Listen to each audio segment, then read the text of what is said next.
영상으로 이렇게 보시는 분들 혹시나 비대면이기 때문에 오늘 좀 이렇게 처음이라서 좀 이 소리에 문제가 생겨서 전달이 안 될 것 같습니다. 나중에 녹화해서 이렇게 다시 전해드리도록 하겠고요. 오늘 우리가 주신 말씀은 시편 116편 12절부터 14절까지의 말씀 보겠습니다. 시편 116편 12절부터 14절까지의 말씀입니다.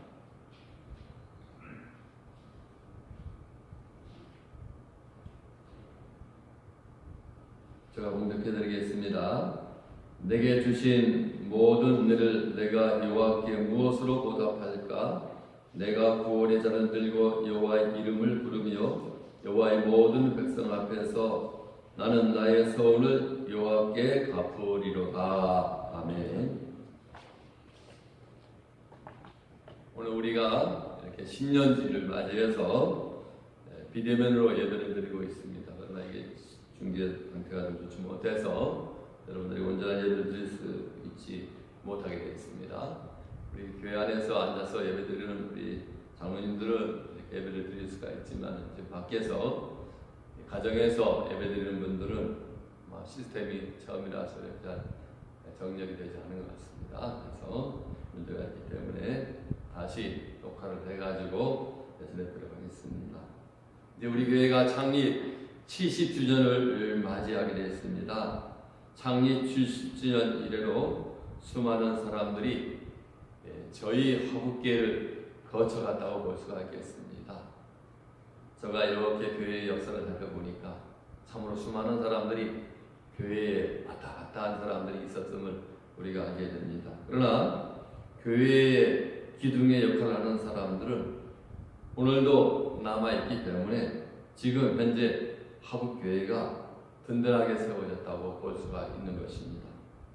그동안 하나님의 교회를 위하여 헌신하는 분들이 수고와 노력이 있었기에 오늘날 희년을 우리가 맞이할 수밖에 된 것입니다. 그러나 더 중요한 것이 있습니다. 그것은 바로 오늘날까지 하나님의 교회가 하나님의 은혜 안에서 이렇게 성장하고 발전해 왔다는 것입니다. 그래서 부흥의 역사를 이루고 오늘 우리가 하나님께 예배하는 그러한 교회로 우뚝 서게 됐다고 말할 수가 있겠습니다. 하나님의 은혜가 아니었다면 어떻게 우리 교회가 하나님께 영광 돌리는 교회로 세워졌겠습니까? 하나님의 은혜로 오늘날까지 오게 된 것입니다. 그래서 우리 새해 교회 표를 무엇이라고 정했습니까? 희년 하나님의 은혜의 빛이라는 그러한 표를 세웠습니다. 희년 하나님의 은혜의 빛으로 우리가 교회가 오늘 이렇게 예배하는 공동체로 온전하게 세워진 줄로 믿습니다. 하나님의 은혜가 아니었다면요, 우리 교회가 어떻게 이렇게 오늘날 이 지역사회에서 하나님의 영광을 드리는 교회로 세워졌겠습니까? 뭐다 하나님의 은혜인 것이죠. 오늘 말씀에 보니까 하나님의 은혜에 우리가 어떻게 보답할까? 시편 기자가 우리에게 묻고 있습니다. 자기 자신에게도 질문을 던지고 있습니다마는 하나님의 은혜에 무엇으로 보답할까 하는 심령을 우리가 갖고 있다면요, 그 은혜에 우리가 조금이라도 보답하는 양으로 주님 앞에 서게 된다는 것입니다. 그래서 말씀에 나와 있는 것처럼 주신 은혜 내가 무엇으로 보답할까? 모든 은혜를 내가 무엇으로 보답할까? 내가 구원의 잔을 들고 여호와의 이름을 부르며 여호와의 모든 백성 앞에서 나의 서원을 여호와께 갚으리로다. 그렇게 말하고 있습니다. 오늘 우리가 교회 창립 70주년을 맞이하면서 우리의 신앙의 각오와 결단을 새롭게 할 것입니다. 그래서 내가 주님 앞에 서원하고 결단한 것들이 이루어지는 역사가 여러분들 가운데 있게 되길 바랍니다. 성경 주석가인 매튜 헬리라는 사람은 하나님과 멀리 있는 사람일수록 교회와 가까움을 자랑한다고 그렇게 말을 하고 있습니다. 하나님과 멀리 떨어져 있는 사람이 그렇지 않는 것처럼 신앙을 자랑하는 사람들이 많이 있다는 것을 말하는 것이죠. 마찬가지로 과거에 기독교 국가라고 자랑하던 그러한 나라들이 그렇지 않은 것처럼 가장하는 경우도 많이 있는 것을 보게 됩니다. 교회 건물만 질비하게 서 있다고 해서 기독교 국가가 되는 것이 아니라는 것을 우리에게 말해주는 것입니다. 미국이라는 나라는 기독교의 정신으로 세워진 나라라고 말할 수가 있겠습니다. 신앙의 자유를 찾아서 미국으로 건너간 선교사들이 맨 먼저 한 일이 무엇이라고 여러분들은 생각하십니까? 그들은 자기의 집을 먼저 지으려고 하지 않았습니다.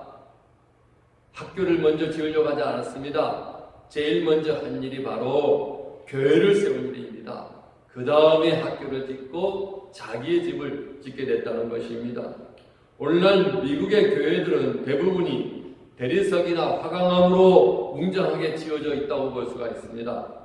성경 이야기의 장면이나 인물들을 장식한 스테인드 글라스, 성도들이 예배드릴 때 감동적인 분위기를 연출해내게 됩니다. 거대한 파이프 오르간의 연주는 성도들의 마음을 경건하게 만들고도 남음이 있는 것입니다. 실내의 구석구석까지 의미 있는 조각들은 건축할 당시 성도들이 얼마나 정성을 거기에다 쏟아 부었는지를 알 수가 있는 것입니다. 그러나 예배가 때가 되면은 앉은 자리가, 빈자리가 더 많이 남아있다는 것입니다. 앉아있는 성도들도 주로 50대 이상 나이 든 사람들만 앉아서 예배를 드린다는 것입니다. 여름철 휴가철이 되면은 예배에 참석하는 성도가 거의 없기 때문에 인접한 교인들이 함께 모여서 연합 예배를 드린다는 이야기도 들었습니다. 찬란한 예배당 건물은 선조들이 남긴 유산으로 남아있지만은 신앙적인 열정이 사라진 지 오래가 되었다는 것입니다. 영국도 마찬가지입니다. 영국은 과거 100년 전에는 온 인구의 80% 이상이 기독교인이었다는 것입니다. 이 기독교인이 80%가 넘는 강력한 기독교 국가였다는 것입니다. 높이 달린 십자가와 교회가 사람들의 삶의 중심이 되었었다는 것입니다. 그러나 지금은 기독교의 영향력이라는 것은 폭풍이 지나간 후에 황폐화된 것처럼 그렇게 남아있지 않는다는 것입니다. 현재 기독교 인구가 8%에 불과하다는 그러한 이야기입니다. 성도들이 모이지 않는 예배당 건물들은 술집이 되어버렸고 회사 사무실로 사용하고 있고 또는 공연장으로 팔려나갔다는 것입니다. 심지어 회계 사원으로 팔려나간 그러한 교회도 있다는 것입니다. 참으로 안타까운 일이 아닐 수가 없는 것입니다. 우리는 이러한 현상이 미국이나 영국 같은 나라에서만 일어나는 일이라고 생각해서는 안 될 것입니다. 우리나라도 성도들의 수가 지금 줄어들고 있는 것입니다. 더 이상 기독교는 국민들에게 매력적인 종교가 되지 못하고 있다는 것입니다. 과거 신앙의 선조들이 신앙의 자유, 신앙의 유산을 잃어버릴지도 모르는 그러한 위험에 처해 있다고 볼 수가 있겠습니다. 우리 신앙의 선배들은 교회를 위해서 목숨까지도 내어놓았던 그러한 신앙의 삶을 살았습니다. 우리가 교회를 사랑했던 선조들이 그러한 신앙을 물려받지 못한다면 한국 교회라고 해서 미국과 영국의 교회처럼 되지 않는다고 장담을 할 수가 없다는 것입니다. 교회를 굳게 세우기 위해서 많은 교회들이 노력을 기울이고 있습니다. 어떻게 하면 교회를 성장할 수 있을까 고심하면서 오늘도 교회들이 세워지고 있는 것입니다. 성도 여러분, 교회 성장을 위한 여러 가지 전략들이 나오고 있습니다만 가장 기본이 되는 것은 바로 성도 여러분 개인이 하나님의 교회를 떠받치는 건실한 기둥이 되어야 한다는 것입니다. 우리 모두가 다 개인이 하나님의 교회를 떠받치는 건실한 기둥이 되어야 한다는 것입니다. 그렇게 될 때 교회는 성장하게 되는 것입니다. 모든 방법을 다 동원해서라도 교회를 구성하고 있는 여러분들이 교회를 위해서 아무것도 할 수 없다면 우리 교회도 교회 건물만 나중에 남게 될 것입니다. 진정한 교회는 성도들이 기둥이 되어서 섬기는 교회입니다. 그러므로 오늘 이 시간에는 저와 여러분이 어떻게 하면 훌륭한 교회의 기둥이 될 수 있는지를 생각해 보면서 하나님의 은혜를 함께 나누려고 합니다. 우선적으로 우리가 생각해야 될 것은 교회의 기둥은 예수 그리스도 위에 든든하게 세워져야 한다는 것입니다. 나태란 성당 문으로 보물이 들어가는 일이 있었습니다. 보물 상자를 가득 채워가지고 자루에서 옮겨져 나갈 때에 교황 이노센트 4세와 토마스 아퀴나스의 이야기를 나누는 것을 우리가 듣게 됩니다. 먼저 교황이 웃으면서 이런 말을 했습니다. 여보게나 이젠 교회가 금가 없어도 된다는 말을 하는 것도 다 과거일 뿐이야 라고 그렇게 말을 했습니다. 왜 이런 말을 했을까요? 베드로와 요한이 성전에 들어가면서 금과 은은 내게 없거니와 내게 있는 것으로 이제 치유하는, 예수의 이름으로 치유하는 치유의 은혜가 있었기 때문에 이런 말을 할 수가 있었던 것입니다. 그러자 아퀴나스가 한숨을 쉬면서 이렇게 대답을 했습니다. 예, 그렇습니다. 저나 그리고 교회가 안진뱅이에게 일어나라 걸으라고 말할 수 있을 때도 다 지나가 버렸습니다. 과거일 뿐인 것입니다. 그 누구도 로마 카톨릭 교회의 권세에 도전할 수 없었던 그런 시대에는 교회가 불을 누리면서 지내왔습니다. 기독교를 박해하던 세력들이 없어지고 모든 사람이 기독교를 인정하게 됐다는 것입니다. 그런데 그런 가운데 기독교는 아무런 부족함을 느끼지 못했다고 볼 수가 있습니다. 교회에서 일하기를 원하는 사람들의 수가 많았다는 것입니다. 돈을 주고 성직을 사게 되었습니다. 교회는 부자의 상징이 되었다고 말할 수가 있겠습니다. 부의 상징이 되어버렸습니다. 교회의 첨탑이 얼마나 멋있게 지느냐, 교회의 기둥을 얼마나 미적 감격을 살리고 지느냐에 사람들의 관심을 기울이기 시작했다는 것입니다. 어디에 높은 교회가 세워졌다는 소문이 들리면 자기들은 더 높고 웅장한 교회를 세우고자 했습니다. 그러자 어떻게 됐습니까? 교회는 많이 세워졌습니다. 그러나 지금 그 교회들이 어떻게 되었습니까? 다 관광지가 되어버리고 있지 않습니까? 그곳에서 예배 드리는 사람들이 거의 없습니다. 왜 그렇게 되었겠습니까? 그들은 교회를 우뚝 세워놓았지만은 그 교회를 예수 그리스도를 믿는 신앙 고백 위에 세워놓지 못했기 때문에 이러한 현상이 나타난다고 말할 수가 있는 것입니다. 러시아 세계적인 문호인 토스토이는 이렇게 말을 했습니다. 하나님의 교회는 눈으로 볼 것도 아니요 또한 말할 것도 아니다. 진정한 하나님의 교회는 성도들의 가슴 속에 존재한다고 그렇게 말을 했다는 것입니다. 그렇습니다. 진정한 교회는 믿음을 가진 성도들의 마음 속에 존재하게 된다는 것입니다. 성도들의 가슴에 교회가 존재하지 않는다면 눈에 보이는 건물인 교회는 아무런 소용이 없는 것입니다. 교회가 돈이 많지만 예수 그리스도의 능력을 상실해버린다면 무슨 소용이 있겠습니까? 이런 교회는 이미 교회로서의 의미를 상실한 교회라고 말할 수가 있는 것입니다. 그렇다면 우리에게는 어떻습니까? 예수 그리스도를 믿는 신앙의 고백 위에 세워진 교회입니까? 예수 그리스도의 보혈을 가장 귀한 것으로 여기는 그러한 교회입니까? 하나님 말씀을 전적으로 믿는 신앙 위에 세워진 그러한 교회입니까? 교회는 예수 그리스도를 살아계신 하나님으로 믿는 신앙 고백 위에 세워져야 한다는 것입니다. 교회의 성도들이 모두 예수 그리스도에 대한 신앙 고백을 분명히 해야만 합니다. 교회에 오는 사람들에게 줄 수 있는 유일한 것이 바로 예수 그리스도의 복음이기 때문인 것입니다. 교회의 기둥이 되려면 예수 그리스도에 대한 신앙 고백이 분명히 하는 것입니다. 세상의 어떤 것으로도 예수 그리스도와 바꾸지 않는 신앙이 우리에게 필요한 것입니다. 오늘날 교회 안을 들여다보면 예수 그리스도에 대한 신앙이 불분명한 사람이 교회의 기둥이 되려고 애쓰고 노력하는 것을 볼 수가 있습니다. 예수 그리스도의 이름보다도 명예나 권세나 은이나 금을 더 중요시하는 사람들이 교회의 기둥이 되려고 하고 있다는 것입니다.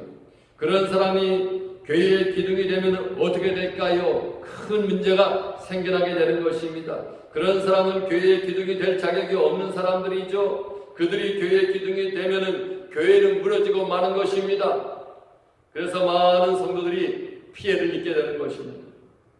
성도들은 치유하기 위해서 어려운 상처를 입게 되고 교회는 능력을 잃어버리기 되긴 마련이라고 볼 수가 있습니다. 치유하기 어려운 상처를 그들이 갖게 되는 것입니다. 교회는 능력을 잃어버리게 되는 것입니다.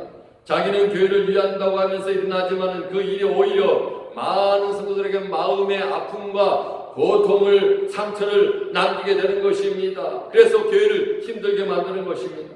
성도 여러분, 교회의 기둥이 되려고 하십니까? 먼저 예수 그리스도를 믿는 믿음의 신앙 위에 든든하게 설 수 있게 되길 바랍니다. 그런 성도는 교회의 기둥으로 적합한 성도라고 말할 수가 있겠습니다. 예수 그리스도에 대한 믿음을 굳건히 가진 성도가 기둥으로 교회에 서 있을 때 그 교회는 어떤 풍파가 닥쳐온다 하더라도 흔들리거나 무너지지 않고 바로 세워져 나가는 교회가 될 수가 있다는 것입니다. 제주화교회가 바로 이런 교회가 될 수 있게 되길 바랍니다. 또한 교회의 기둥이 되려면 형제를 사랑하는 마음이 우리 가운데 있어야 한다는 것입니다. 오늘날 영국의 탐험가 세클턴이라는 사람이 대원들과 함께 남극을 탐험하게 되었습니다. 그런데 그 탐험하는 가운데 아주 위급한 상황에 직면하게 되었다는 것입니다. 대원들과 함께 임시 대피소를 만들었습니다. 설상가상으로 식량도 다 떨어져가지고 마지막 건빵 한 봉지씩을 대원들에게 나누어주게 된 것입니다. 과연 대원들을 인솔하고 안전한 곳으로 도달할 수 있을지를 생각하면서 눈앞이 아찔할 수밖에 없었다는 것입니다. 극도에 지친 대원들 모두가 다 잠이 들었으나 이 세클턴이라는 사람은 잠을 이루지 못하고 깨어 있었습니다. 그때 누군가가 움직이는 인기척이 들려왔습니다. 가만히 살펴보니 한 대원이 다 잠이 들었는지를 확인하고 난 다음에 동료의 건빵을 훔치는 것을 보았습니다. 실눈을 뜨고 그 모습을 지켜본 세클턴은 기가 막혔습니다. 나는 생사를 초월해서 너만을 믿을 수 있는 사람으로 의지했는데 이제 절박한 상황이 벌어지다 보니까 동료의 마지막 남은 건빵까지도 훔치다니 저런 사악한 인간이 천하에 또 어디에 있을까? 라고 생각을 했다는 것입니다. 세클턴은 이렇게 생각하며 계속해서 그를 지켜보고 있었습니다. 그러나 그는 잠시 후에 큰 감동을 받지 않을 수가 없었습니다. 옆에 동료 대원이 건빵 봉지를 훔친 그 사람은 훔친 그 건빵 봉지를 열더니 자기 봉지에서 건빵을 꺼내가지고 동료의 그 건빵 봉지에다가 채워주는 것이었습니다. 그리고는 채운 봉지를 다시 살며시 밀어가지고 대원이 머리맡에 올려놓고 눕는 것을 보게 된 것입니다. 밤에 일어나서 형제의 건빵 봉지에 건빵을 몰래 넣은 것은 건빵 하나가 귀한 시기에 사랑을 베푼 참으로 고귀한 행동이라고 볼 수가 있습니다. 오른손이 하는 것을 왼손이 모르게 한 사랑이었다고 볼 수가 있습니다. 함께 남극 대륙 탐험하는 동지로서 그런 사랑을 나타낸 것입니다. 육지에서는 작은 사랑이라 할 수 있겠지만 식량 보급이 기약이 없는 상황에서 베푼 정말로 그 눈물겨운 사랑이라고 말할 수가 있겠죠. 그가 밤에 몰래 한 일이 나중에 알려졌을 것입니다.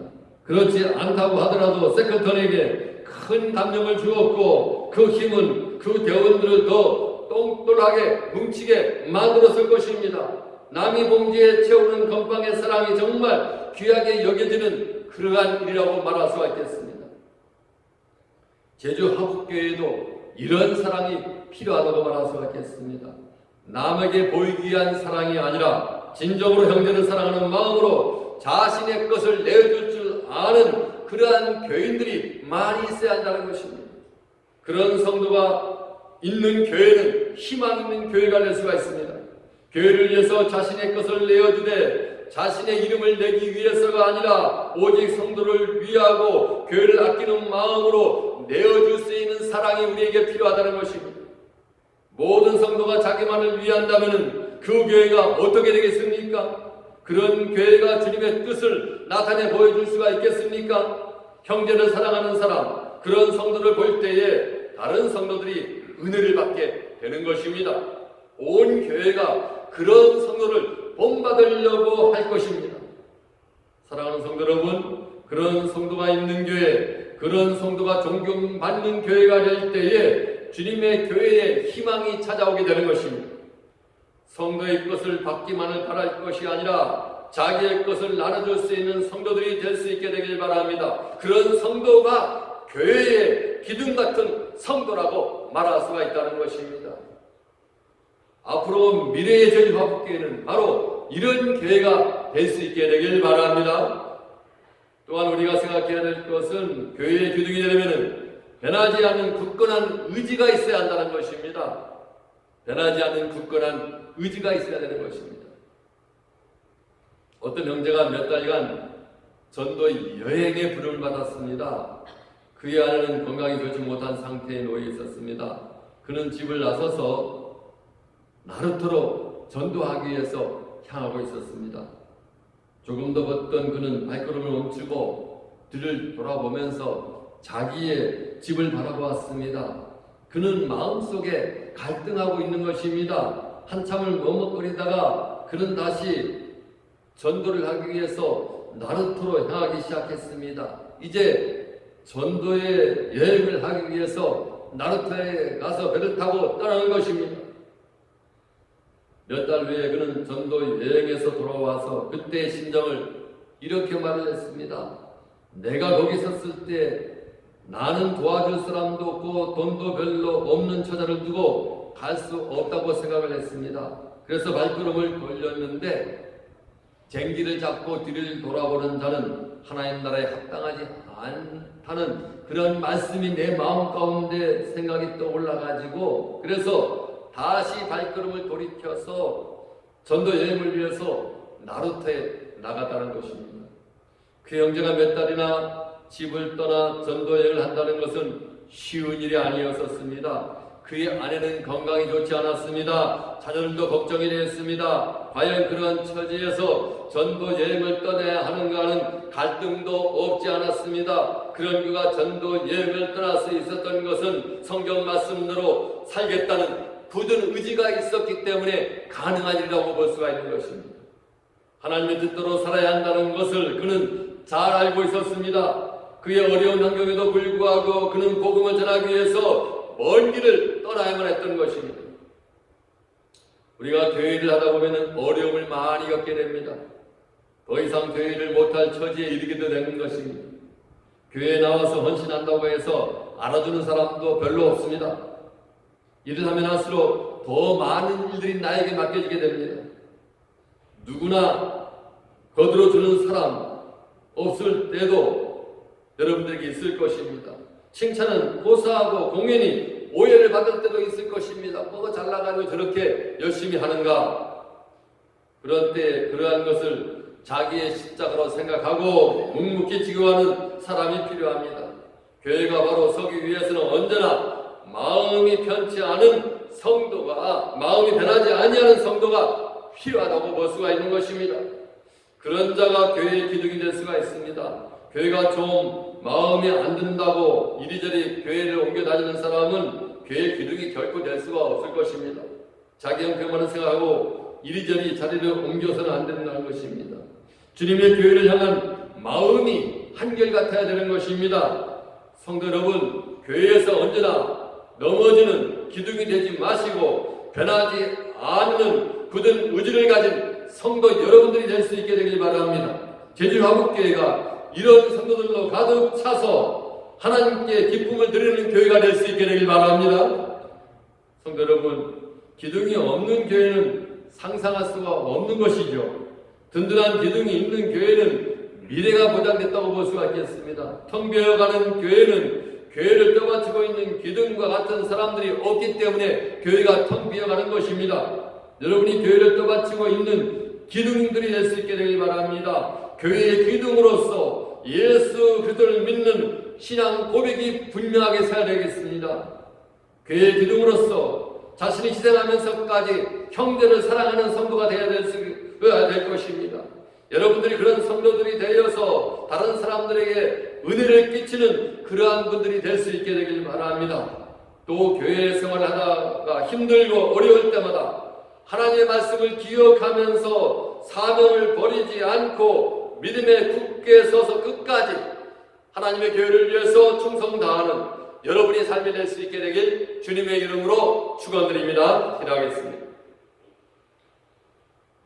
하나님 아버지, 제주화복회가 창립 70주년을 맞이하면서 그동안 하나님이 우리에게 베풀어준 은혜가 무엇인지를 생각하면서 그 은혜에 보답하는 삶을 살려고 합니다. 우리가 교회의 기둥들로서 어떤 사람들이 삶을 살고 있는지 우리 자신을 한번 되돌아봤습니다. 예수 그리스도를 믿는 신앙 고백 위에 서는 성도 여러분들이 다 대해서 우리 모두가 다 하나님 보시기에 아름다운 모습으로 살아갈 수 있게 하여 주시옵시고 자신이 희생하면서 형제를 사랑할 수 있는 그러한 마음을 갖게 하여 주시옵소서. 끝까지 변하지 않는 굳건한 의지를 가지고 하나님의 교회로서 충성을 다하는 교회의 기둥들이 다 되게 하여 주시옵소서. 예수님의 이름으로 기도드리옵나이다. 아멘.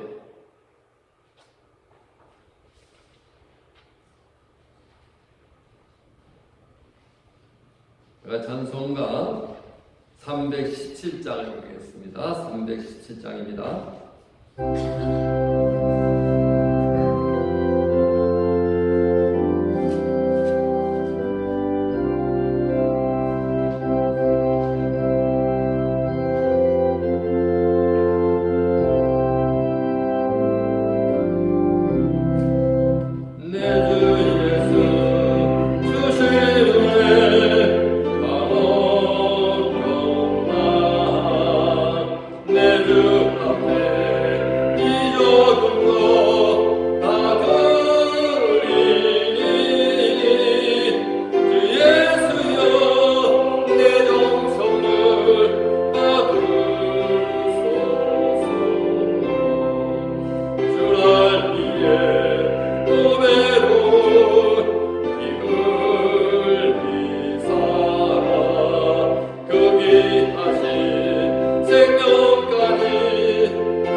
오늘도 우리를 사랑해 주시고 하늘을 보내면서 새해를 맞이하며 또 신년 예배로 주님 앞에 예배드릴 수 있도록 은혜해 주시니 감사합니다. 우리가 비대면으로 드리고 있지만 주님을 사랑하는 마음, 그 열정이 뜨거워지게 하여 주시옵시고 끝까지 주님 앞에 충성 다하는 복된 삶을 살아가는 우리 모두가 되게 하여 주시옵소서. 주님께서 우리에게 주신 것 전부가 다 주님의 것임을 고백하는 마음으로 11조와 감사 예물과 주일의 예물 주님 앞에 드렸습니다. 일천번제와 생일감사와 성교 예물도 주님 앞에 드렸습니다. 이 각종 예물을 통해서 하나님 영광 받아주시고 하나님 나라의 귀한 곳에 쓰임받는 복된 예물 되게 하여 주시옵소서. 하나님의 삶을 우리에게 복내려 주셔서 형통의 길을 걸어가며 끝까지 충성하는 삶을 삶으로 말미암아 하늘로부터 내려주시는 신령한 은혜에 감사 감격하며 날마다 믿음 가운데 굳건히 있어서 끝까지 충성 다하는 복된 삶을 살고 형통한 삶의 은혜를 받아 누리는 귀한 삶의 은혜가 우리 가운데 주어지게 하여 주시옵소서. 예수님의 이름으로 공기도 드리옵나이다. 아멘. 금년 우리 교회 표어는 희년 하나님의 은혜의 빛으로란 그러한 표어를 가지고 한 해 동안 우리가 신앙의 삶을 살게 됩니다. 창립 70주년에 하나님이 우리에게 베풀어준 은혜를 생각하면서 그 은혜의 빛 앞으로 나아가고 그 은혜의 빛을 받아서 더욱더 복되게 여러분의 믿음의 삶, 인생의 삶을 잘 영위해 나가는 귀한 한 해가 될 수 있게 되길 바랍니다. 오늘은 신년 주일로 지키고 있습니다. 지역사회 코로나 확산으로 인해서 비대면으로 예배를 드리고 있지만은 또 이렇게 여러 가지 환경이 좋지 못해서 우리가 이렇게 예배를 드리고 있습니다. 그러나 여러분들의 마음만은 하나님을 향한 열정으로 뜨거워질 수 있게 되길 바랍니다. 교회 예배는 비대면으로 드리게 되겠고요. 당분간은 주일 2부 예배 오전 11시와 수요 기도회 유튜브로 우리가 드리게 됩니다. 예배 시 주의사항을 여러분들에게 알려드렸습니다. 오늘은 시스템이 문제가 생겨가지고 이제 우리가 비대면으로 실시간 유튜브로 드리는데 문제가 있었습니다. 다시 고치고 수정해서 이상 없도록 그렇게 예배를 준비하도록 하겠습니다. 신년 특별 새벽기도는 지역사회 코로나 확산으로 드리지 않습니다. 교회는 주중에 철저히 수록하고 있습니다. 혹시나 주중에 교회에 나와서 기도하고 싶은 분들이 있다면은 이제 오셔서 한두 분씩은 기도도 할 수가 있을 것입니다. 여러분 마음으로 항상 하나님을 사랑하는 마음 가지고 우리가 지낼 수 있게 되길 바랍니다. 기부금 영수증 신청하실 분들 교회 사무실에서 신청서를 작성해서 신청해 주시면 되겠고요. 교회 회계장부 3층 대정부실에서 다 이제 준비되어 있습니다. 각 부서별로 가져가시면 되겠습니다. 우리 다 같이 파송의 찬송 620장을 들어가겠습니다.